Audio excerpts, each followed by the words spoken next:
I'm delighted to be joined by Dr. Simon Elmer. He's an author, he's a historian, he's a co founder and head of research at Architects for Social Housing. He's also written extensively about the Great Replacement theory. Now, I know many of you are familiar with this, and oftentimes it's associated with white supremacy, which is why I think people like me coming from the left feel really uncomfortable about having these conversations. But they are conversations that need to be had. And I can think of no better person to have it with than the man currently on our screen. Simon, you've written an extensive series. You've written parts one and two. I've read both of them. They're like miniature books in their own right. Part three coming soon.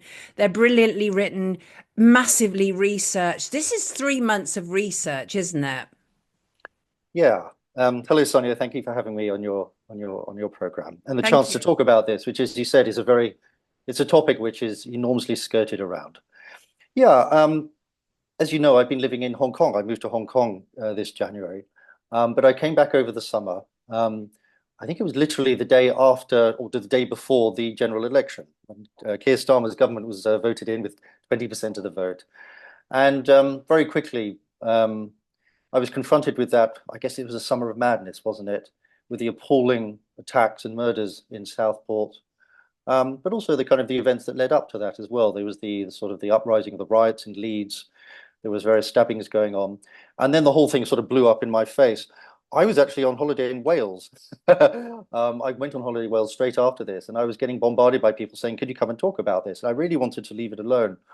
Um, I think, before I went over here, someone said to me, "What do you notice most when you've been away for a while?" It's not the first time I've lived in another country, is when you come back and you realize what has become normalized, how strange it was. And I was very, very struck between the enormous chasm between the sort of social harmony, to a certain extent, Mm. in Hong Kong and China. Certainly, the public realm is entirely different here, and the kind of chaos into which the UK had descended. Now, the UK has been going through quite a lot of incidents of chaos over for many, many years. But this struck me as something new. I had written an article about the use of racism as a discourse by woke to push through various programs of the Great Reset. In other words, how politicians can accuse anyone who questions them, as Sadiq Khan did, for instance, the ULEZ scheme of being racist, far right, and so on. So I had kind of dipped my toe into this. But when I came back to this, I thought I really have to have a look at this. And I started looking into the figures, and particularly the figures on immigration post the 2021 census, which was the last time it'd been conducted. And I was absolutely blown away by these figures. And I started to publish them simply on my social media accounts. And the reaction to it made me think, I have to do a bit more research on this. I think when I started it, I didn't realize that it's 4 months later now, I'm still writing it. I published, as he said, the first two parts. It's called The Great Replacement. So it puts right up front this very contentious term, immigration in the UK. And I'm working currently, as I speak to you, on part three. Talk to us about those figures that you found so alarming. Well, since you would kind of think in 2021, we were still under lockdown, the UK, the restrictions, the lockdown on our freedoms and rights, and there were particularly stringent restrictions on travel in and out of the UK, and punishments for breaking that. But from 2021, immigration into the country has absolutely rocketed. In 2021 itself, it was 891,000 immigrants came into the country. Um, in 2022, it was 1.257 million. Last year, it was 1.218 million. Now, to compare that, between about 2014, so 10 years ago, and say 2020, it was still high. It was around about 750,000 a year, but it's gone up another notch. The other thing that struck me, which was very, very interesting, is, as we all know, the 2016 Brexit referendum, when the people of Britain voted to leave the European Union, a lot of that decision, I think, was around, we can all agree, was around with the concern with immigration. And it was seen as a vote against mass immigration, this level of immigration, 750,000 people coming into the country every year. It was hoped that that would stop. It would reduce that immigration, that us leaving the EU. Now, remember, the referendum, the Brexit, only came into effect in January 2020, so it took a long time. But certainly, immigration from the European Union began to decline even before it came into effect. My partner is an architect, and she said it was really difficult to get builders now because all the Polish builders were kind of leaving and going back. That, of course, wasn't only because of Brexit, it was also because it's very difficult to get housing here for the rising standard of living, get a dentist appointment, and all the kind of the difficulties and the lowering of our standard of living in the UK. But to compensate for that, successive governments have ignored that decision of that will, if you like, of the British people to try to reduce this 750,000, and they've actually ratcheted it up. And the vast majority of these immigrants are no longer coming from the EU. There's actually a net loss on EU immigrants. There's also a net loss of people from Britain themselves, people like me who are leaving the country. And now the immigrants are mostly coming from eight key countries, actually, from sub-Saharan Africa, that is Nigeria, Ghana, and Zimbabwe. That's where the keys were coming from, particularly Nigeria, and from the Indian subcontinent. So India, again, is the highest, Bangladesh, Pakistan, of course, and Sri Lanka. The other country in the top 10 is China. But my feeling, having lived over here for a while, is that's mostly, it only sort of got into the top 10 post 2019, where they were the sort of the anti-extradition kind of protests, if you like, in Hong Kong. And my feeling, especially of being in the UK, where you've seen this sudden influx of Chinese students mostly, is it is mostly students from Hong Kong. And I think that's got a kind of a shelf limit, I think, particularly when they come to the UK and find out what it's like. So Interesting. the immigrants are coming from these two areas, from sub-Saharan Africa and from the Indian subcontinent. I think this is key. And the thing is that one of the reasons why I was very keen to have this conversation with you is and my viewers know this about me. I consider myself very much a multicultural creature. My daughter is mixed race. I've been raised in that environment. I love it. I love being able to, I don't do it so often these days, but I love being able to walk down the street in London at 3 o'clock in the morning and the Turkish shop is open. And I love all of that. I Yeah. love all of that. I think it's rich and I think it contributes to our society. But I'm also absolutely aware that we are allowing thousands, millions of undocumented people into our country. At the weekend alone, nearly 1,000 people on Saturday alone, 17 small boats. This is a cause of very deep concern. We should be concerned. We appear not to have any borders anymore. And we have all of these people in our country that we know nothing about. So that in itself, I think, absolutely deserves investigation. So that's first and foremost. And I note one of your tweets here, and you said if the current rate of immigration continues, two questions arise. How will the UK build a city the size of Glasgow every year to house them? And two, given they're not all doctors and engineers, what have these immigrants been brought here to do? Now, those are two extremely contentious questions, Simon, but they're important questions that need asking. So, are we really suggesting we would need a city the size of Glasgow to house the people coming in every year? Well, there's no question. That's what the figures say. Wow. These figures are produced by the Office of National Statistics, which is about as accurate as we can get. They're constantly revising the methodologies and so on.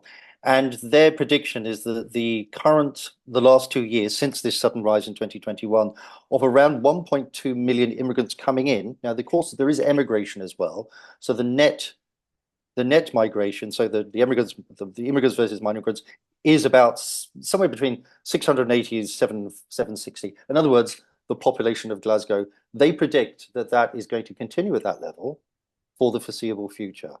So that is a question. Last year, I think we finished something like 230,000 houses, new homes in this country. I kind of work in the housing sector. The possibility of increasing that 3 times over is very, very low. So where are we going to house them? It's not just housing, of course, as well. When you've got those numbers of people coming in, a city the size of Glasgow, you need the infrastructure around it as well. Absolutely. Absolutely. I would just like to interject here. I noticed that the Joseph Rowntree Foundation, they put out their new homelessness figures, an absolute increase. And the only thing they seem to put it down to is the problems in private rented housing. There is no mention of the fact that our housing stock was severely depleted or the fact that we have this influx of people, literally no mention of it at all. And it's almost like these are conversations that can't be had in polite society, Simon, but nobody is going to ultimately benefit from it, or are they? Because I have to go back to the original thing, and that is this appears to be a plan. Now, I've looked into what they call the Callagee plan. I think I've pronounced that correctly. I may not have, but you get my gist. And some people Yeah. say it's absolute horse shit. No such thing at all. What are your thoughts about that? Yes, one of the goals, one of the points I'm trying to address in writing these very, very well researched and detailed studies, these articles about this, is to try and move this discussion on beyond where it's been stuck for the last, oh, God knows how long, which Long is time. if you are racist, you are anti-immigration. There is no such thing as border control, that everyone should be able to move. Now, those are two very silly positions, and it doesn't describe the actual reality of it. You mentioned before about the number of literally illegal immigrants who are coming across from Calais and so on small boats. That comes to that these are undocumented. Well, are they undocumented? I don't know. But there's about 100,000 have come across in the last 3 years. But those figures pale into not into significance, but proportionate to the figures that I'm quoting of legal immigration. Wow. And we have to kind of ask, it's 10 times that, more than 10 times that. It's actually 30 times that every year. We have to ask, what are they here for? What are they actually doing? We do. Um, and to address that, I want to go back and look at where UK immigration policy comes from. Maybe I should go through a little chronology as quickly as I can You about can. where. Before we get to that, though, I'd Yeah, like to okay. point this out because I think it's really important, and that is the climate in which we're having this conversation, which is a horrible climate where we are seeing people literally imprisoned for social media posts, whereas real criminals are being released because there's not enough prison places. We have a former director of public prosecution who is now obviously the prime minister. He appears to see everything through a lens of great punishment. That Mm. we appears apparent. Then we have the most senior cop in England and Wales who is telling us that even questioning whether there is a two-tier policing taking place could in itself be criminal. That Mm. is the environment in which Simon and I are having this conversation. And I think it's really important to point that out because in many years' time, when people watch this video, they will be able to see the context in which this conversation took place. Right, Simon, I just wanted to say that really. Is there any comment you wanted to make about that? The very environment itself, which is how you start your series of Yeah. articles. Yes, I responded to literally in response to the arrests that were being made for people making comments online, but also the Online Safety Act 2023, which came Yes. into effect last October, which has severe punishments for someone who is knowingly publishing something they know to be false, or is trying to. Well, there's reasonable grounds for expecting that publishing this will cause physical or psychological harm. So I start off with a kind of a legal disclaimer under Section 179 of the Act, saying I believe this all to be true because it came from government sources overwhelmingly, this data, and I certainly don't intend to cause any harm by doing it. Having said that, Sonia, I made a decision not to start publishing these articles until I was back in Hong Kong. Wow. I I didn't want to get a knock from Starmer's online thought police materializing at my door because it would cause a lot of problems about me getting back to Hong Kong. I hope he won't reach out to me here. But yeah, we are under. We talked about this last time in our shorter conversation about how Starmer has presented himself as a policeman. He's ruling by police. Just today I was looking at the video of him when he went to Northern Ireland in August in response to the protests there. And I didn't realize this at the time. He called all the Irish people racist. He said the protests were clearly racist, but he presented it at the Northern Ireland headquarters of the Northern Ireland Police as well. He's associating himself very closely with the Metropolitan Police, the Northern Ireland Police, and all over the place.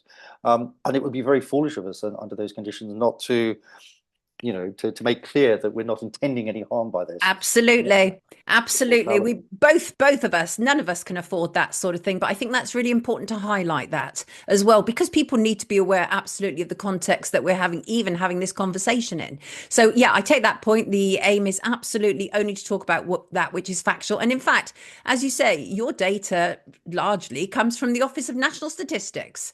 So really straightforward there. So let's go back to what you wanted to talk about. Yeah. I'd I don't know if I'd heard about this term, the Great Replacement. When I looked it up in Wikipedia, it's described as a white nationalist, racist, a conspiracy theorist, all this sort of stuff, none of which I am.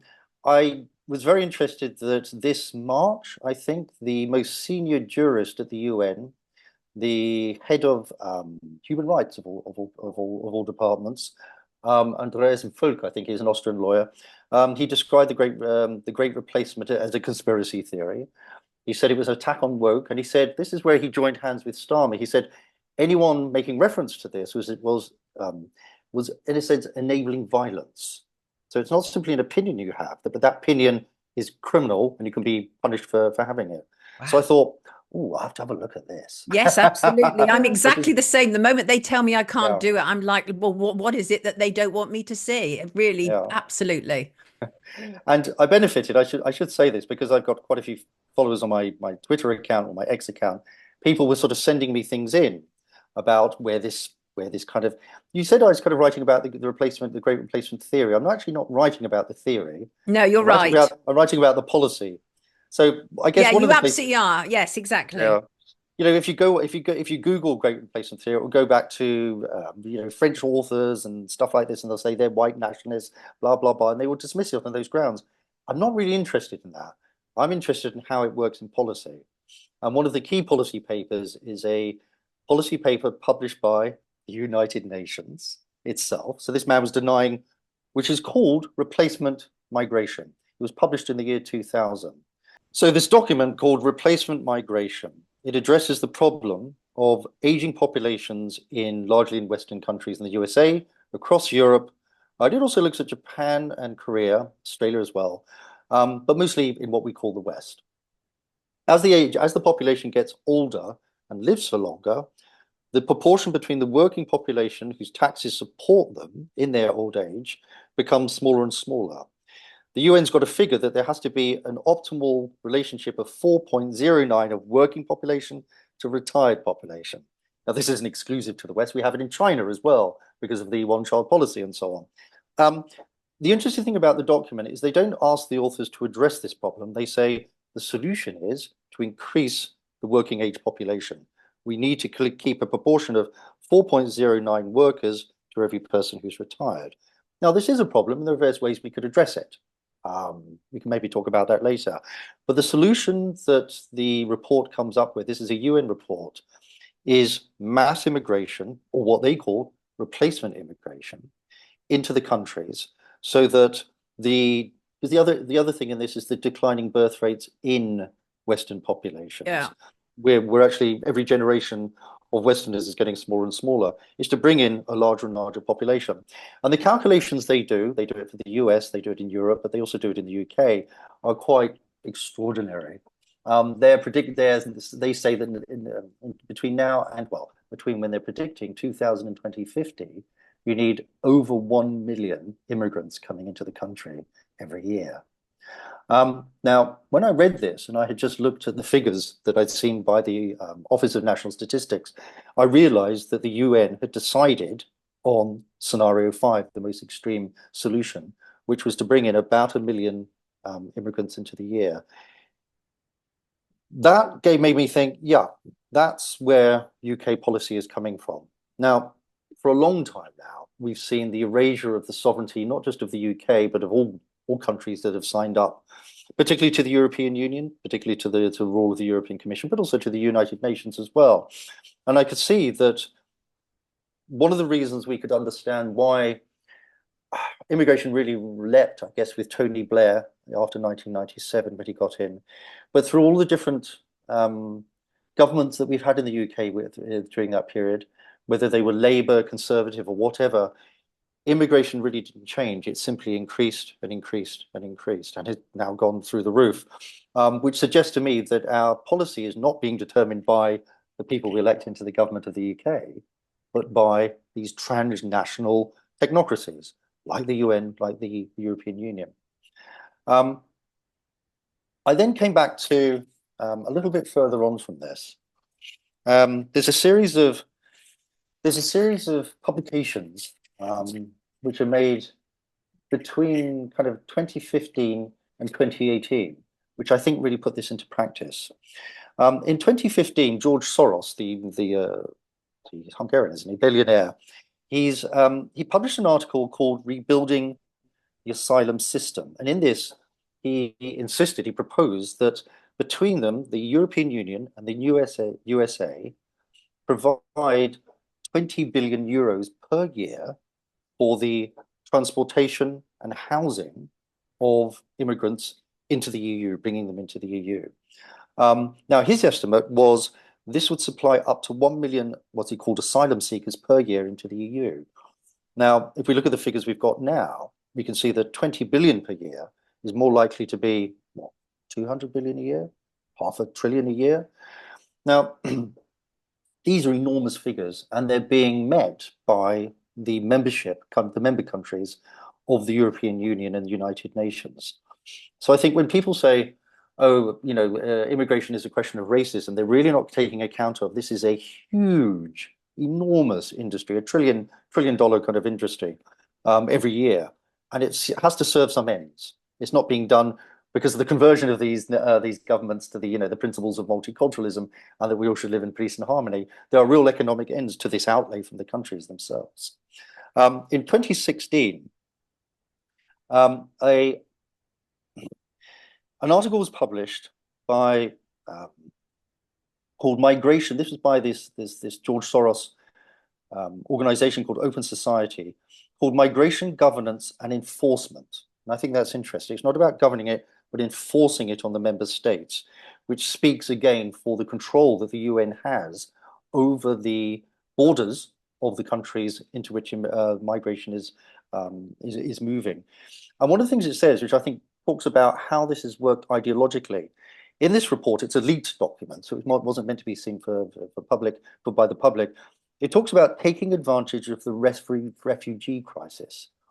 Now, again, every time people like Jeremy Corbyn, for instance, every time he talks about migration or immigration, he talks about refugees fleeing war-torn countries and coming here because they've got nowhere else to go.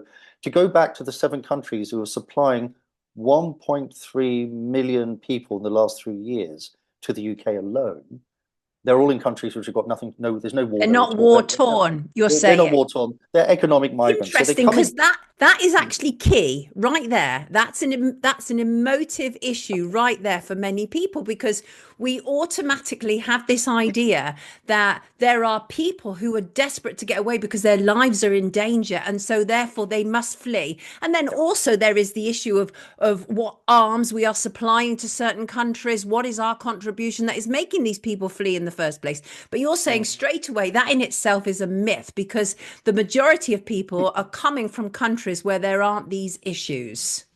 Yes, the illegal immigrants, as they're called, who are coming across from Calais, they come from Afghanistan, they come from Iraq, they come from Sudan, they come from countries where there is war, mostly war caused by us, and they have some justification to be described as refugees. I think there are about 80,000 applications for refugees made last year, but that's not where the mass immigration is coming from. Right. Not the huge numbers we're seeing, the 1.2 million per year.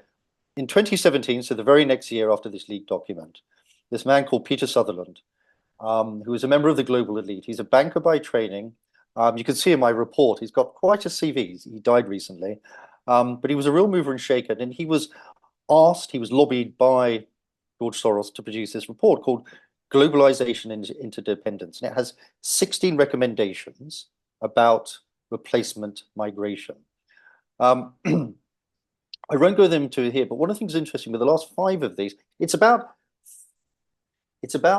financing this enormous operation of getting millions of people out of sub-Saharan Africa and in our country to our country from the Indian subcontinent across Europe and into the different European countries. It is a huge project, a huge program.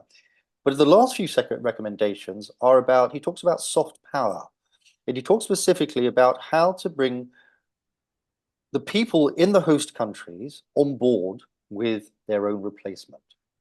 And it's a very interesting suggestions he makes. When we kind of when people like us kind of wonder, why is it that every political party, every cultural institution, every media platform, every sporting institution, they all speak with the same voice. Immigration is good. We have Captured. anyone who's against mass immigration is racist. Now, this is part of his recommendations. It's part of UN policy, and this led the next year to real policies, hard written, to which are we are subject by our membership of the United Nations and the European Union. The Global Compact, the UN's Global Compact on migration, on refugees, and also, since most of these refugees are coming into Europe, the EU, the European Union Pact on migration and asylum seeking. Why is this happening? Thank you for letting me say this. It's important to say this is not a conspiracy theory. This is policy. It's policy which is coming from these transnational technocracies, these organizations, to which the member countries are subject by their membership of it. Whoever we vote into power in the government, if you can call them in power, it's not going to make any difference because we have signed up as a nation to the European Union and to the United Nations. Let's go back a bit. In 2000, sorry, did you want to interject something? No, I just wanted to say before you talk about why it's happening, I just wanted to interject there because obviously one of the things that confuses people is apparently our government, whichever one it is, always has this great plan. And obviously one of the plans was the Rwandan plan, which we seem to have spent an absolute fortune on and nothing happened. But you're saying that these are policies. So is all of this literally just to make people think that things are happening? Yes, I would say it's part of the management. It's part of the management of the resistance to replacement migration, which Sutherland's recommendations addresses specifically. He says, we need to get people on board with this. He doesn't mean, well, we'll look at what he means. Let me go on to this next document. It was published in 2002 by a man called Eric Weinstein, and it's called Migration for the Benefit of All. As we'll see in the document, it's definitely not for the benefit. Sounds cozy. It does sound cozy, doesn't it? It's called Towards a New Paradigm for Economic Migration. So he's saying very openly, this is not refugees fleeing. That discourse of refugees is it's very cynically used, very openly cynically used in these reports to bring people around to saying, well, we can't turn people away fleeing the war. They're economic migrants. Now, the question a lot of people have in the UK and across the West, it's in France, Germany, everywhere, in the US as well, is how can migrants benefit the country, the host country that they're coming to? And this really clarified a lot for me. Weinstein says migrant workers, which of course make up only a proportion of the migrants because they bring their families with them and their dependents, but they increase the GDP of the country. If you measure, for instance, the difference in GDP, the gross domestic product, which is one measure of the wealth of a country, it's not particularly accurate because that wealth is unevenly distributed. But given that, if you look at the GDP of, say, the UK, which has 68, 69 million people in it, with Germany's is higher, not only because Germany is a more productive place than us, although its economy is kind of tanking at the moment, but because it has sort of 80 plus million people. If you increase the population of a country, you will increase its GDP. And therefore, the corporations, which are almost all transnational or multinational these days, will have a greater profit from the buying and selling, the producing and the selling of that product. And he says the document itself, which, by the way, was funded by the United Nations and commissioned, is about increasing profits for global corporations. That's what it's about. Now, how does it do that? It says specifically it does it in two ways. One, by bringing in what they are, which is masses of predominantly low-skilled migrant workers into, in our case, the UK, but across the West, you have an enormous, unending supply of workers who can be paid at lowered rates, lowered salaries, lowered wages to do primarily what they call, what is it? The low, the worst paid jobs in our society. What's a word we've got for them? It's skipped my mind suddenly. Elementary occupations. That's it. Now, if you Oh, what look, they're calling them these days, yes, elementary elementary occupations. Goodness occupations. me. So people who work packing in factories, cleaners, deliveries, all the jobs, and they say, oh, the English people don't want to do those jobs, so Yeah, we we hear have to that get a migrants lot. in to do it. I think what it means is English people don't want to do those jobs for the salaries or the wages that they're paying, Right, but right. migrant workers will. He actually says in this report that these types of jobs, they become a portal for bringing migrants into the country. Ooh, And he says this does two things. First of all, the wages, or as he calls it, the economic outputs required by the companies, and this includes people like Amazon, some of the most powerful companies in the world who are employing these migrant workers, because they've got the wherewithal to bring them over. They can pay for the transport costs and so on and so forth. They will get them over here. They will be the people who are guaranteed they've got a job over here. They will pay them much lower than they would native workers. This is the term migrant workers and native workers used by Weinstein. So first of all, they're lowering their outlay, but they're still getting the same profits. But he says something else happens as well. By doing this, by increasing the mass of workers in the host country, the workers in that country, their salaries also get depressed. And I look at the figures in my report, and you can see between about 2004 and 2018, and this is before housing costs, which of course got up enormously in that time, workers working in this country in the lowest fifth percentile, as they call it, of workers, their salary has stayed the same over this enormous long period. As you go up, of course, the richer are getting richer and richer, but it's a way not only of paying less to the migrant workers or the people who are fulfilling these jobs, but also depressing the wages in the host country wow. itself. Now, the other benefit from this, so it's a win-win situation so far Yeah, absolutely. But you explain for the that with such corporations, clarity. It's so accessible the way you put that. It's not sort of highfalutin or, but it's but too it's academic. but it's worse than that, Sonia, Right. because because the workers are on such low salaries. And because of the agreements that the host countries have entered into by the kind of the compacts that I mentioned before with the UN and the EU, the cost of transportation, of getting the workers here, the cost of housing them in housing that they can afford, so social housing, the cost of training them, the cost of educating their children, the cost of applying health care for their families, all the things that happens, the entire infrastructure of bringing a population the size of Glasgow into the country every year, that is going to be paid for by the state. It's going to be paid for by the governments, as he says. Now, the government, we always talk about the government paying for things. Government doesn't have any money. It only has our money. Our money, So, exactly. so what happens is the burden of that cost of immigration, which, as I said, is £1 trillion industry. It's a vast project that is being borne by the taxpayers of the host nations. So the profits of the corporations employing these migrant workers are bought on the lowering of the standard of living and the increased burden on both the taxes and the services of the state of the host nation. They make all the profits and we pay for it. Wow. It's a genius and very obvious in a way program. And this is what mass immigration about. This is what replacement immigration is about. It's got nothing to do with racism. It's got nothing to do with refugees. It's got very little to do with refugees. Replacement immigration is an economic plan to increase the profits of global corporations, who of course are the corporations who are behind the United Nations and the European Union. They're the ones I trace in this particular, I mean, it goes for all things, but it got this particular policy of replacement migration. I trace how it goes from corporate funders through the various movers who eventually end up writing policy.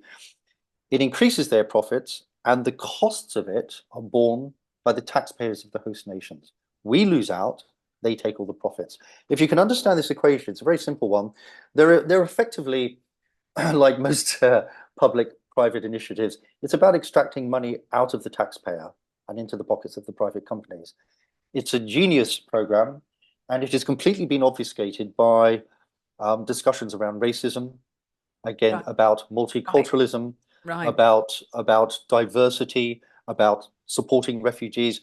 This is all the ideological lie. This is about the soft power convincing us to accept, which is not only our replacement in our own countries um, by foreign peoples, but also the immiseration, the impoverishment, the the erasure, if you're not the complete erasure, but the burden on the services we get from the state, health, education, housing, and so on, all the things we're experiencing.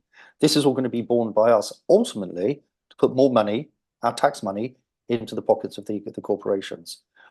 That's what I really wanted to talk about. I hope I've kind of got it across as clearly as I can. If people You want to look have. into this deeper, please read the articles. Well, you have got it across, and but here's the thing: is that the whole situation, as you've just described it, and I know what you're saying is right. I've read the articles, but not only that, you obviously come with your evidence, but I know on a gut level what you're saying is absolutely right. You can observe it; it's observable, so that in itself makes it scientific to a certain degree.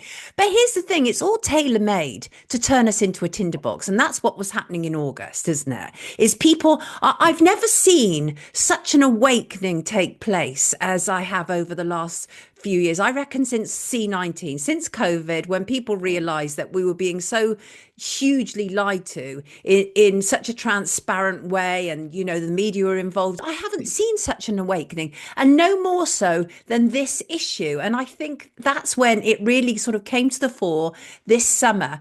And of course, there is an explosion of emotions because people are angry and they feel that they are being treated as second class citizens in their own country.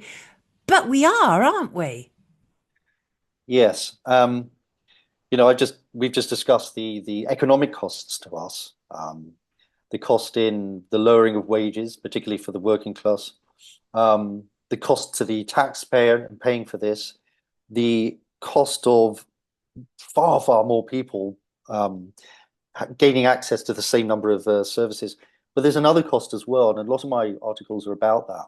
In all these calculations by these globalists, um, human beings, us, particularly the migrants themselves, who are being moved around the globalist chessboard, um, they're simply sort of integers in their calculations. And what they never talk about in any of the reports that I kind of mentioned here is what the social cost of replacement immigration is. It's not simply an economic burden, it's having what we're seeing, it's having enormous negative social impacts, um, which are growing in severity as the numbers increase.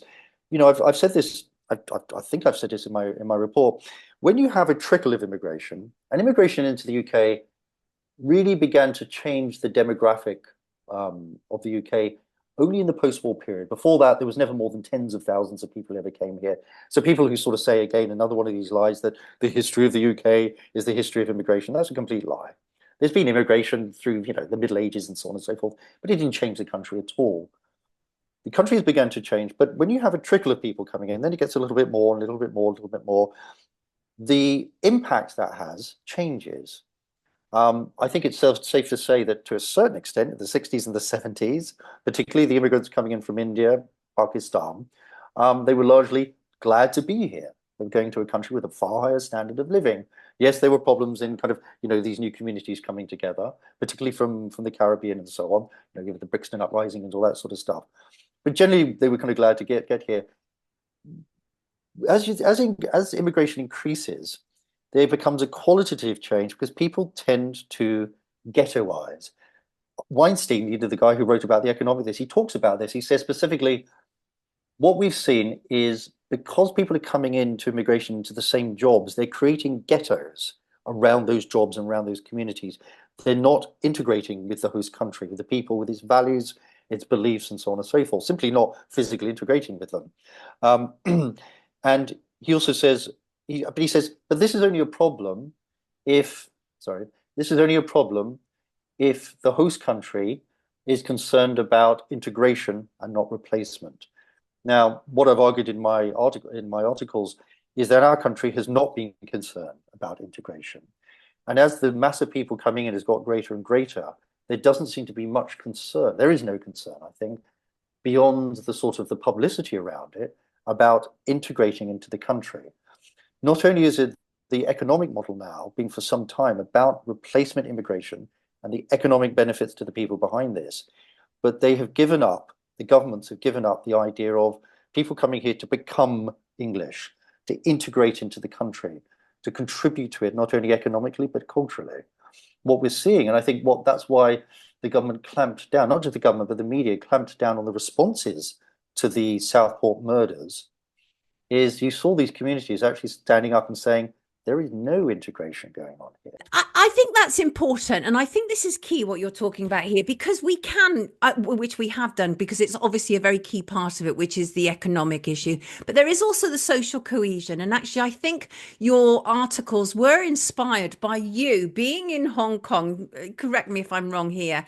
And watching, because I've watched the video and watching people come out on their bicycles, and they all look like they're just going for a nice Sunday afternoon trek, and it all looks lovely. And I just thought, when was the last time I actually saw people like that in London on their bikes? Because everybody is ready to fight you. And I think that was a key point you made here, is that they simply wouldn't allow it like that in Hong Kong. They would not allow that level of sort of anger and aggression and disparity, would they? No, I've been very struck by the level of social cohesion here, the level of, it's not necessarily politeness. I don't think the Chinese people are necessarily more polite than the English. But there's a respect for the public realm, the respect for other people. The video I think you're referring to was actually in China, not in Hong Kong, Right. in the city of, what was it? I think it was Kunming. And it was at midnight. Looks and so civilized, though. It looks incredibly civilized. It's a place that in the UK would be an absolute no-go area. I wouldn't walk through it, let alone, a young lady or something like a young woman. And we were astonished. Everyone was going through. There was no abuse. Everyone was making way for each other. It was a roundabout with scooters going through it at midnight in an underpass. And we filmed it. We were so amazed by it. And when I got back to London, with this kind of chaos going on in the streets. I mean, I'd been back one day in London. I went out on my bike and I already had someone trying to run me over in the car and a mouthful of abuse coming out the window. And I thought, people are so angry. Yeah, everyone's so angry here. Yeah. There's a social cost to replacement immigration, which is not addressed except in all these policy papers, except just something to address, something to manage. How do we manage people's responses and manage people's resistance? And if you've read all this stuff and you see how Starmer and the media, because it's not just him, it's the media as well. You referred back to the COVID, the lockdown period. I don't think we've ever seen so much unity from the British press in response to this civil unrest, if you want to call it that. Since the COVID-19, the lockdown period, everyone was speaking with one voice. Absolutely. Everyone was saying the same thing. This is the far right. These are racists. These are thugs. And here we have the lovely left-wing people who are all going to get there and unite against fascism and all this sort of stuff. And that again speaks to the management of resistance, which is coming from the English people, who their experience of replacement immigration isn't one of unity. It isn't one of integration. It's, you kind of started this conversation talk about all the benefits of immigration. There's a million different cuisine, not a million, but lots and lots of cuisines to eat from. Having the experience of meeting people from all over the world. These are all true. They're particularly true if you live in West London or North London. It's particularly true if you're middle class. Particularly true if you've got a nice house and a good job and you can experience all these benefits.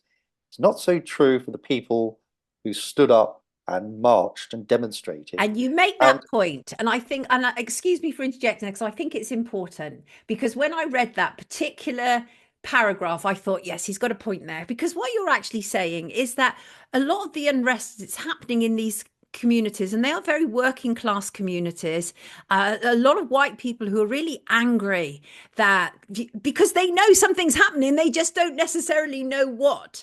And so for the most part, where I live in Teddington, southwest Greater London, it's lovely. Everybody gets on, everybody of all different hues, we all get on and we're all happy because it's a lovely environment, right? But it's not necessarily like that in Tower Hamlets, as one example.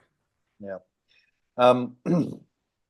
Recently, right in the middle of my doing all this research, the Office of Budget Responsibility, another government body, Pango or whatever, which for years has been one of the great promoters of the benefits of mass immigration to this country, to the UK. It produced a report. It was kind of hidden away, which was a long-term prognosis on the costs.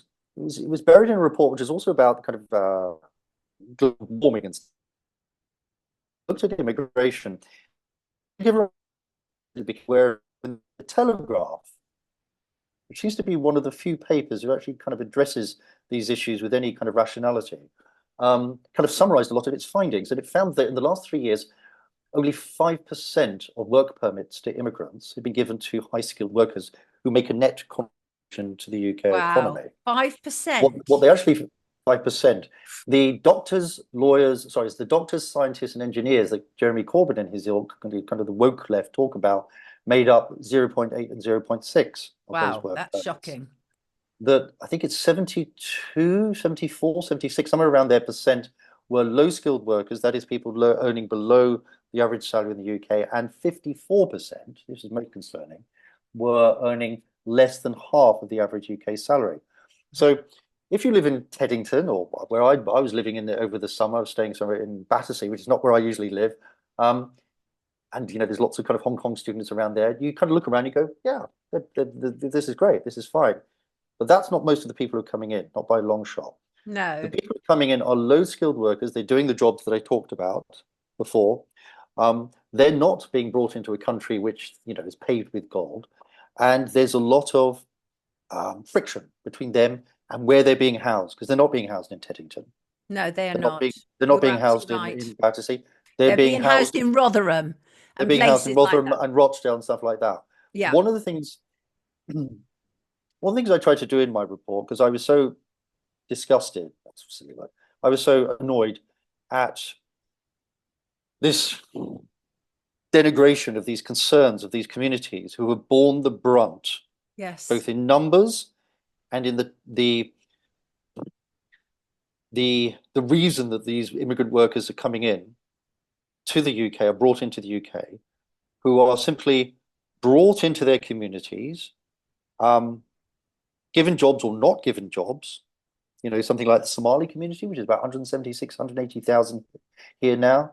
Something like, what is it? Something like some enormous number, like 48% of them of the economically inactive. So a lot of them are not working here. And the people in these communities want to know why. Why are they being brought in? What are they doing here? And why is it that there seems to be a two-tier policy from the UK state, not just in policing, which we saw demonstrated in August, not only in the demonstrations, but in the counter demonstrations, which were largely, I think, held by Muslim communities, which were treated very, very differently as they were in Leeds and so on and so forth. They're also about I kind of talk about this, I think, in part two. There's not only a kind of a positive discrimination that's going on in this country, where, rightly or wrongly, the white working class communities think I can't get a job because of the color of my skin. The diversity quotas means unless I'm black or brown skin, unless I'm Asian, unless I'm whatever, unless I fit this model of diversity, I'm not going to get a job. Now, whether that's accurate or not, I think there's ground in it. There is definitely a degree of truth in it. This is being they've got. So it's not just policing; it's also about the culture as well. One of the things I did, you read the reports now, I looked at the sort of public announcements, the videos and so on, produced by the Home Office and by Sadiq Khan, who I would say is a rabidly anti-white mayor, based on his And pronouncements. anti-woman. He's just Which, oh awful. yes, Just he's he's absolutely awful. Yeah, absolutely awful. yeah, He's absolutely awful. Yeah. he's awful in every way, isn't he? Yeah, he's a. Yeah. Don't get me started here, otherwise we'll be here for 2 hours. No, But same, absolutely same. Awful. But yes, they to take your point, they I think you'll find with my viewers, they'll be in total agreement. We've covered yeah. Sadiq so much and all of his madness. So yeah, Well, absolutely. they're releasing propaganda, which you see all over the UK, which is constantly denigrating white people as criminal, as antisocial, as drunken, as sexual predators, as unemployed. But the figures are out, and by opposite of that, Asian and black people as being doctors, scientists, blah, blah, blah. Now, there's nothing wrong with giving a good image of black people who still, after all these years, are something like, I think it's something like 44% of families in which the head of the family is black is still living in poverty in this country, which is I think itself an indictment of UK immigration policy. There's nothing wrong. There's actually a good thing in giving positive role models for young black men or young Asian men or But I've whatever. seen the video that you're talking Yeah, about. it doesn't do that. That's not positive role. That's propaganda. It's That's literally propaganda. all of the predators in that video were white males, Yeah, right? yeah, yeah. And but here's the thing. Let me just throw this into you because it's a really good question, and that is, what are they here for, right? Many people suggest that seeing as there doesn't always seem to be a great deal of women or children on these boats, and Mm. many people say these are fighting age men who are coming in. Do you think that there is any truth to the suggestion that ultimately these men coming in may be used against those who dissent?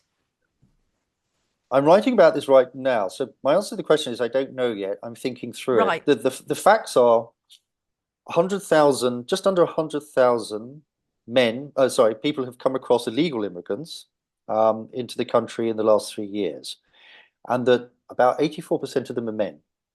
No women. Very small amount of women in their families, not coming across with their kids and families. They are coming from countries which are war-hardened countries, maybe rather more than war-torn. Um, you look at the figures of them and you think, what are these guys here for? Are they simply a supplement to the immigrant workers which are already brought in? I think I think what's important is that the people who are living amongst these immigrants, they don't feel safe, and with justification, because I provide the crime statistics and the You types do. of crimes You which have do. rocketed, and there's an absolute correlation between rising crime and rising immigration, which I would suggest, I do suggest, is causality as well. It's not surprising. It's not racist to say so. There is a causality to it because of a number of reasons. The number of people are being brought in here, the fact that they're congregating in ghettos of discontent, the fact that they're not feeling very welcome here, and also, above all, which I spend a lot of time talking about, they're coming from countries with crime rates far, far higher than the UK. If you look at the statistics, the Indians who come over here, to a lesser extent, the Bangladeshis and the Pakistanis got slightly crime rates. Their crime rates, their arrest rate and their imprisonment rate is kind of consistent with their countries. But when you get people coming from sub-Saharan Africa, where you've got very high crime rates, that is passing on to the prison population and the arrest profiles as well.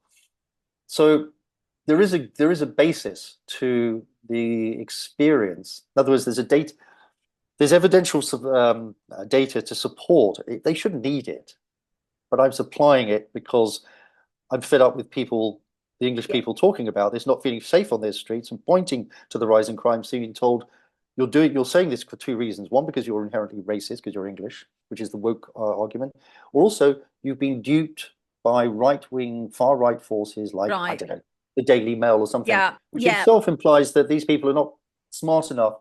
The English working class are not smart enough to make up their own decision. Everything they experience is actually, they're just tools of, Machiavellian figures, Yeah. It's which I think is a real ridiculous. insult. It's absolutely ridiculous. This is their experience, the experience of rising crime, of not feeling safe in their own communities. And I think this fear, which there may be some justification to it, we don't know yet, that a lot of these fighting age men who are being brought over from war countries, who are likely to be soldiers or at least have fought in a war, being brought here to constitute some sort of militia. Now, at the moment, Right. I don't know if that's true. If you look at what's going on in Ireland, where I think the government has just announced that it's building 6 camps to Right. house these men. Now, I've seen some of the architectural designs for these camps, and they're terrifying. What are they? Are they labor camps, or are they a form of militia which is being formed? Mm. This is all speculation at the Mm. moment. I think the important thing is the people of England, as in France, as in Germany, as in Sweden, where the crime rates have gone through the roof, they have legitimate concerns about this. And whenever they bring it up, they are told they are racist, they are conspiracy theorists. There is no racism here, there is no conspiracy theory, well, there's very little. What I'm trying to do to say is that the Great Replacement is a real policy. It has been implemented for some time. It is now entering into a far greater degree of application. And in a way, the fact that anyone who brings this up is shouted down, and Mm. particularly the people who are bearing the brunt of it, should be a very clear indication that there is something real here. And we need to have, as I call for in my articles, a public conversation about this. But what we're getting is quite the It's opposite. so vital. And one of the reasons why I feel confident to have this is because I know exactly where I'm coming from. In fact, when I studied psychology about 15 years ago now, my dissertation was actually an examination of right-wing media and the demonization of immigrants, right? Yeah, So I know exactly where I'm coming from on this. And yeah. I can tell where you're coming from on in your article as well. And we shouldn't be shouted down. We must be allowed to talk. It's so easy, isn't it, to demonize people as soon as they raise an issue. But there are issues, and there are issues of integration. There are issues of criminality. And one of the issues that you raise up in your articles, which I think is really vital, is actually what often happens. So let's look at the sheer volume of Muslims who are coming into the country, Mm, right? mm, So what is mm. happening is that um, obviously English, British, Western women, we dress completely differently to Muslim women in niqabs, etc., etc. But as you rightly point out, for the most part, we don't make an issue about women who are head to toe. I don't like seeing it personally. It makes me deeply uncomfortable, but I still believe that that's their body and they're absolutely entitled to it. But it doesn't work the other way around. And what you said really, really alarmed me. As you said, I mean, I'm paraphrasing you, but it wouldn't surprise you if we got to the stage where even Western women are going to Yeah. have to go out clothed from head to foot so that we are not harassed by men coming in who believe that it is their absolute right. Now, I know that from a first person perspective. I used to live close to Marble Arch. I lived along Edgware Road, and what happened was you had these really wealthy Muslim men coming in from countries where Mm. they couldn't gamble or do any of those things, but they came into London and they wanted to pick up white women as prostitutes along Edgware Road. And I've lost count the amount of times that I have been approached by these men, automatically Yeah, assuming I'm a yeah, prostitute because I'm white yeah, and blonde, yeah, right? So I yeah. know that happens. Absolutely, I know that happens. But it scared me when I read that line when you said that we may get to the stage where Western women may feel the need to cover ourselves to protect ourselves. That's not so far off, Simon. No, this summer, I think the British Transport Police released figures on the rise in the reports of sexual harassment, sexual attacks on the transport, and that's the experience of living in the UK. If you get onto public transport, you see this going on. You see men with very, very different ideas of the freedom of women, of attitudes towards women. Um, now, harassing women and being allowed to do so, that has gone through the roof, and I can't really see any other explanation of where that's come from, except that we're letting in large numbers of people who come from countries with completely incompatible views about a lot of things, but particularly about women and the freedom of women, um, and who've got the view, not all of them, of course. This isn't about a religion. No, I understand. When you talk about this, people say, "Oh, but that's not what Islam is about. That's the Quran says, blah blah blah." It's not about religion. It's about the form that a religion takes in a culture, and particularly a culture of an immigrant population, which is feeling, if you like, alienated, isolated, under attack. The kind of the incessant war that we're waging in the Middle East and have done for a long time, particularly the genocide in Gaza and so on. This is creating more of a kind of a sense of us and them. It is, unfortunately, English women, as we've seen for a long time, with the kind of the grooming gangs, but just in terms of the explosion in sexual harassment and sexual attacks, in rapes, and it's not just in the UK. Sweden. Sweden actually has the second highest percentage of sexual attacks for the population of anywhere in Europe. It's No. absolutely, that was once known as the kind of the liberal paradise. It Yes. seems to me that there is a causal relation here, not a mere correlation one. And it's not about religion. It's not saying this is or is not Islam. These people are or not Muslims.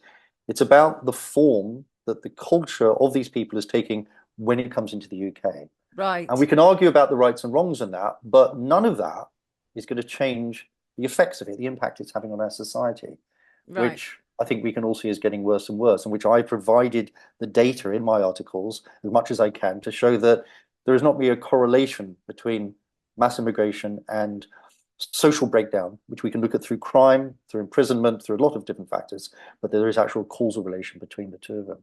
And I should point out once again to anybody that I highly recommend these articles. I will make sure that I put a link below this video. They're extensive, and you very clearly map out. This is not just some sort of idea that you've just pulled out. This is something that you've clearly gone into in great detail. But I think it is really important for us to raise up again, because we have just because you mentioned it with the grooming gangs, is the issue of two-tier policing. We heard for many years with the grooming gangs that there was a fear of approaching these. And I've interviewed Maggie Oliver, who was the whistleblowing cop, absolutely brilliant. And she said there was unquestionably a fear amongst the police of approaching these people because it was seen as racist. Now, when you bring that back to 2024. So that's been going on in many cities throughout the UK. And there is a demographic to these men in these so-called grooming gangs. I prefer to call them raping gangs, because I think grooming gangs is far too soft a description for them. But then you look at some of the things that have happened in the UK, have been very high profile, and it would appear that there is a two-tier. So, for example, we saw it very high profile, the violence that took place at Manchester Airport, with a family. I think one of the cops had a broken nose from it. To my understanding, no charges have been forthcoming from that. So that's one example.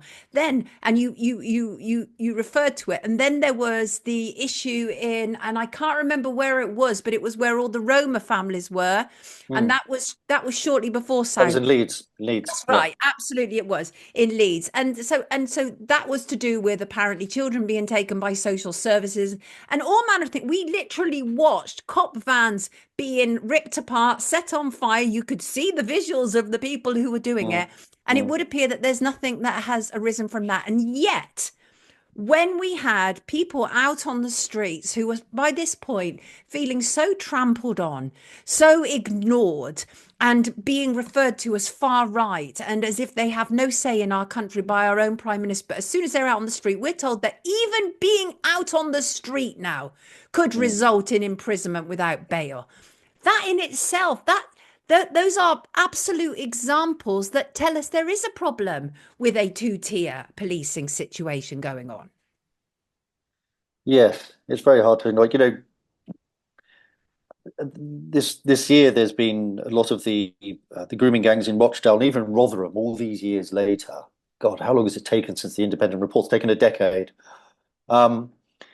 And it's been very few media platforms have actually covered this again, presumably for fear of stoking up, interracial, disharmony, etc., between immigrants and English people.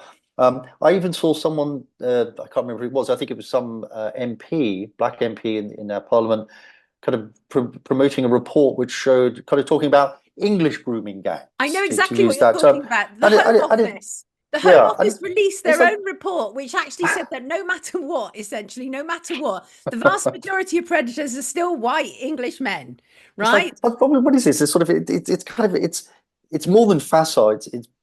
It's incredibly wrong. This is not about the Pakistani populations or the Asian populations or the Muslim population should have their share of grooming gangs. It's the fact that they preyed on primarily, overwhelmingly white English girls. Right. And it was covered up by our police and municipal authorities. That's established. That is the terror of it. It's not about, well, there are also English grooming gangs as well. The fact that people are actually coming back with those arguments make me feel that we're kind of lost a little bit. It's one of the things I did in my online version of these articles. I put quite a lot of videos up, which were shared online in August, of the counter demonstrations by not only, but kind of black and Asian, and in some of them people kind of chanting the takbir, Allahu Akbar, God is great. So clearly kind of a Muslim gravitational force there to these groups. None of that was covered in the press. It was always the far right pictures of Union Jack waving, far right thugs and all that stuff. Actually, let me just jump in there, because to a degree you do cover that, because you point out that there was a big thing made, wasn't there, on the front pages where it was like, we have managed to finally fight off these far right people. And it was a consensus, wasn't it, amongst Yeah, legacy media? They put on it was about a particular Wednesday when there wasn't even these demonstrations planned, but it was it didn't really turned materialize. into Yeah. something else, wasn't it? Again, this all plays into the policy that you're talking about, all of it. Yeah, I think the two-tier policing, the two-tier media as well. It's a two-tier state really, and it Yes. looks more and more like a police state.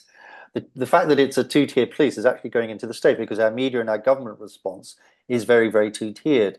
The response of Keir Starmer and also keep forgetting her name. What is it? Our new, is she our Home Secretary, who says these protests, this civil disorder in August had nothing to do with immigration, was clearly racist. It's So like, well, the that's Home not what we Secretary is think. Yvette Cooper. Are you talking about Yes, David yes. Lammy? No, you're not. Well, Okay. wait, no, I was talking about Yvette Cooper as Well, well. She Yvette said Cooper, this she's has deep in clearly it, got for nothing. goodness sake. Yeah. Married to Ed Balls. These people have been at it for a very, very long time, haven't they? But the people who are managing this response, there's the government, obviously, there's the media, and there's this tiny tranche of people who go to these counter demonstrations, and they all have their Socialist Workers All of Party them. Yeah. placards, which are all mass produced, saying "Stand up to racism," no fascists here, and refugees welcome. These seem to be their three things, and there's clearly stage managed. And then the photographers go down, they photograph it, and these are small minority groups with extremist views, like the government. The government is a minority government. Only got 20%, 80% of the electorate, let alone the population of the UK, 80% of the electorate did not vote for this government. They didn't vote for anyone. Some of them voted for the Tories. It is a minority government and it holds extremist views. And together they're painting two lies. First of all, that there is this thing called the far right, that it is racist and that it is made up of white working class English men and women who are not accepting immigration and are being duped by right-wing media. This is Right. all a lie. But also that there is some sort of opposition to this, some consensus from the multicultural kind of embracing Tony Right. Blair's children who Right. all want mass replacement. These are both lies.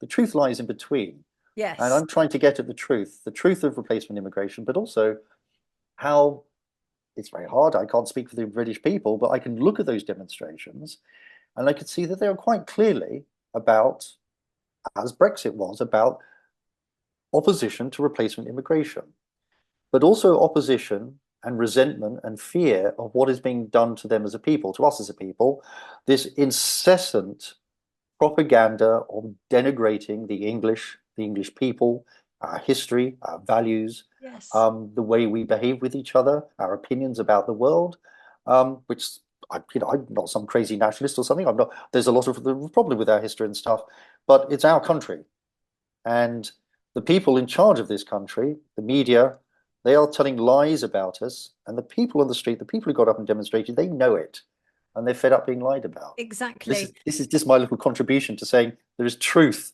to these people. Their experience are based in reality. It's I not think a that's going right-wing to be very conspiracy.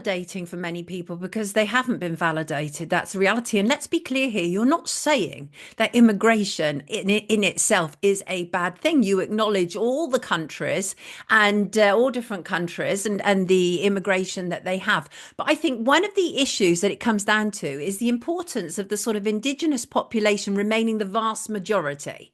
Yeah, That's definitely one thing, first and foremost. And also, I think the other thing that one of the other main thing, well, I've got loads from your articles actually, but one of the things I think is really important for us to understand is right now that UK jails are being used for political prisoners who are daring to question this rather than criminal ones. So that in itself, obviously, all of these things are troubling. And again, why I think it's so vital to have this conversation. And I wanted when you suggested it, and once I started to read your articles, Simon, I literally thought you were the absolute best person to have this conversation with because you weren't coming at me with a sort of frothing mouth and all these people and that, which would immediately alarm me and disturb me coming from where I'm coming from. But I can also yeah, see that middle ground that you're talking about. It's very real. And to ignore it is absurd. I will be letting down people as a journalist. So, like you, I see it as my responsibility to raise yeah, awareness to this. yeah. What what else? So my understanding is at this moment, based on parts one and parts two, is primarily they are coming in order to be able to depress essentially the workforce that already exists here, lower the wages, lessen our standard of living, I suppose, make us even more kind of dependent and beholden to the government, as one example. But the third part is exploring the idea that there are other reasons why these men, did you say 85% are men who are coming in?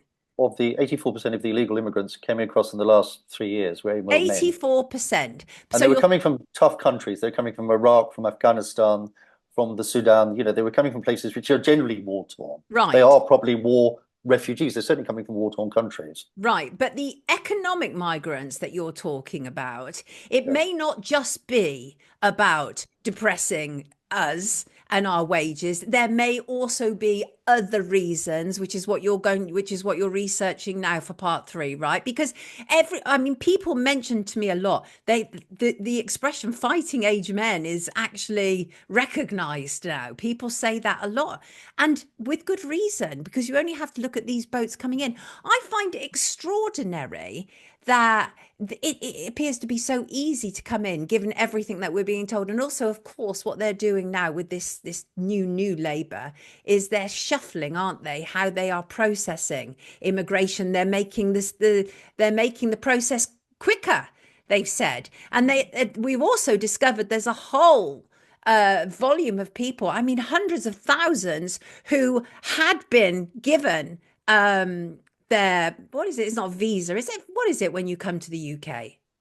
You get a work permit to come here in the first place, Right, but right, that will be later ratified as, I don't know, application for citizenship or something. But that right, takes a while. But you come right. here on a work visa mostly, or a student visa. Yeah. Right, but there's all these secretive stuff that's going on with government that we don't know about the processing of immigration Oh and the yes, yes, speeding yes. up of Yeah, yeah. it, Yeah, and the that's paper. really important. And so I think this is absolutely such a vital conversation, because I think people need to be validated first and foremost, to Mm, be mm, to be shown that this is not, as you correctly point out, it's not a theory. This is a policy. I mean, mm. it's written down. Your article dissects this. What else? Is there anything else, Simon, that you feel people need to know at this stage? Because I suspect I'm going to have to bring you back to discuss part three. I think that's what's going to happen. Yeah, part three. I'm sort of returning to what we talked about when we had that sort of brief but very enjoyable. I very enjoyed it very much. 50-minute conversation. We talked about Starmer and how he's approached this. He's a cop. Let's use the term. Yeah. And he's presenting. We're not the only people to notice this. He's kind of presenting himself as the head of a police state. He's constantly Yes. representing himself as spying on us, threatening us, promising that we will regret it. I mean, he's really, he's quite an effete little man, isn't he? That little boxing video of him Oh, it's punching himself, awful. and he's presenting himself as a sort of a strong man, an almost fascistic figure who's going around and sort of saying, "If you do this, I will come down with you, the full force of the law. You'll regret this." Playing a kind of a tough guy. And I'm thinking about, I've done some interviews, and people have asked me from New Zealand, from Canada, and they've said, because they kind of, they're sort of fascinated. What on earth is going on in the UK? It seems so un-English in a way. And they're saying, who is he talking to? Who's the audience of this address? I'm trying to figure out. Ooh. I'm writing about the Great Reset. Um, he's already promised. Well, he has already rolled out. It's been around for a while in a kind of a test case, but facial recognition by the police. That's now rolled out full, and that is a terrifying thing.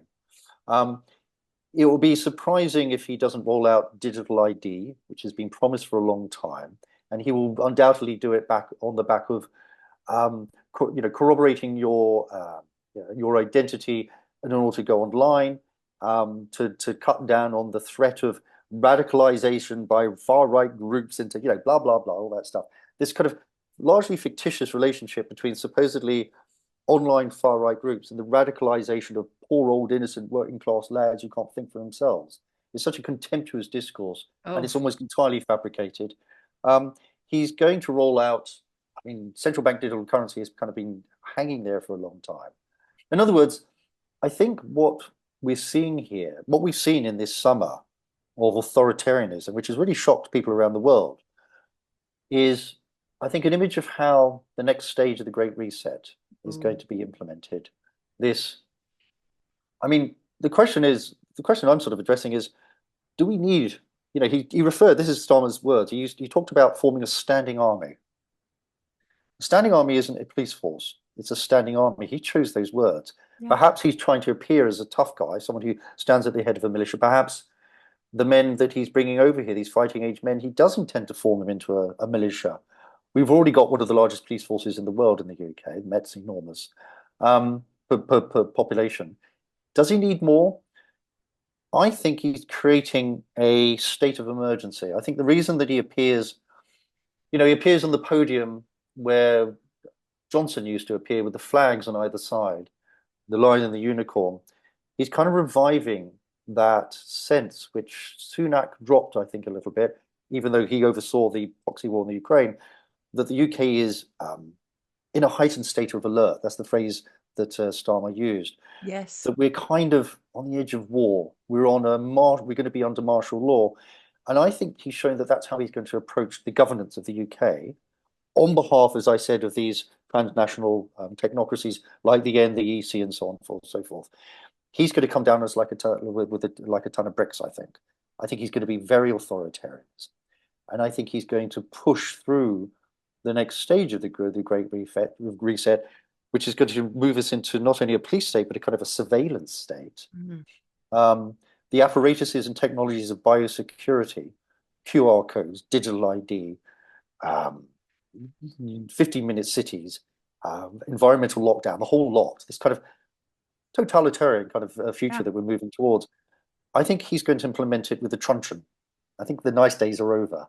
The ideas about talking about, the kind of the COVID myth about, we have to save grannies for the common good. I think that's kind of going away. I think he's going to be the tough guy now.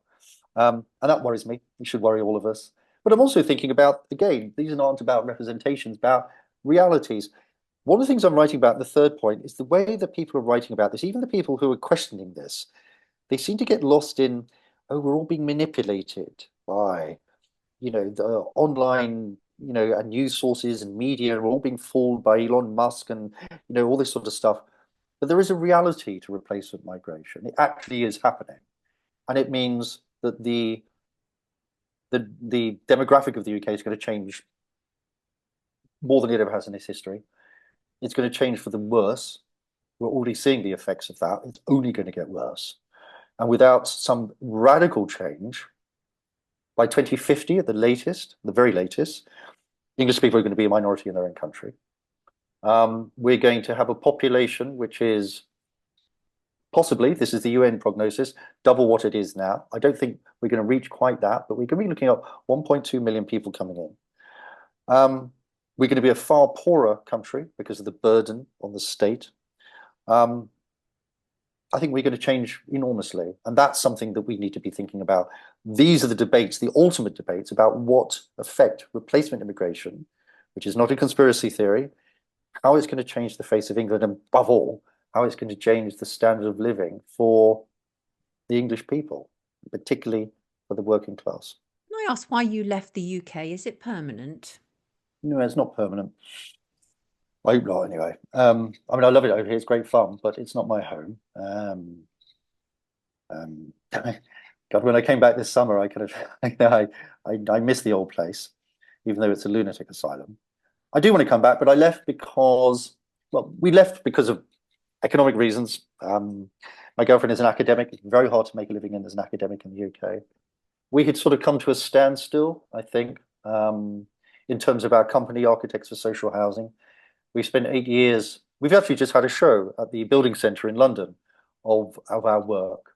But we've been sort of told so many times, no, it's a country which is wrapped up in bureaucracy and privatization. Over here, we're hoping to have a bit more of an effect on things. There's a lot of reasons, people move for a lot of reasons. Yeah, for sure. We've been, Sonia, ever since lockdown, like a lot of us, I think. I've never in my life had so many people come up to me when I give talks and say, where can I go in the world? How do I get out of this? Which is appalling. It's really, it really is very the country sad. the country that you and I grew up in, Yeah. the whole world wanted to come there. It was this wonderful place. Now people actually want to get out. English people, British people want to leave Britain, the British Isles, which is terrible. But I kind of feel I feel I've got an obligation, like you, to sort of come back and fight for the old girl. Yes, no, I mean, Because I love my country. I absolutely love my country. I wouldn't say I'm particularly patriotic. I've never been that kind of way no, inclined, but I love no, living here, and we have a good life, and all of those things are great. But I also think that by you leaving, albeit for a short period of time, I said this to you before we'd started recording, but I do think that it has enabled you to have an overview that we may not have in the middle of it. You know, when you're at the, I don't know, middle of a cyclone, you can't necessarily all see all the details of it. But I think this has enabled you to have that overview. And as we say, you were inspired to write those articles by making that mm, observation in China of people at midnight. And you're quite right, because if that was a roundabout at midnight in the UK, there would probably be druggies in there and all manner of things and people with guns, because this is the environment we're now living in. So, mm, but Simon, I want to thank you so much, not only for writing the articles and giving me some clarity on this subject as well, because even though I know who I am, I know I'm not racist, I still am coming from the left, so I still have this. There's a sense that I still have, which is a bit icky in having this mm, conversation, because mm, it's drummed into us, right? yeah, yeah, I'm we are welcoming people. Brits are incredibly welcoming, tolerant people, mm, actually, even yeah, though we're being portrayed as otherwise. So that also, I think, is really yeah, unfortunate as well. But yeah. I want to thank you for those articles, for this time, nearly an hour and a half, but I think it's worth every minute of it. Thank you very much for that. Thank Thank you. you, Sonia, And for giving me a chance to come and talk about this. One of the reasons I might not come back to the UK is for fear of being prosecuted for what I do, what we wow, do. It's getting dangerous, isn't it? As I said, I waited till I came to Hong Kong to do this in case I got a knock from Starmer's created such a hostile environment, to use Theresa May's term. She wanted to use it for immigrants. He's actually creating a hostile environment for the English people. So absolutely. maybe I won't be able to come back, but I hope I do. Thank you for allowing me to talk about this at length. It's been a real joy talking to you, a real pleasure talking to you. Thank you. Likewise, everybody. Dr. Simon Elmer. Bye bye.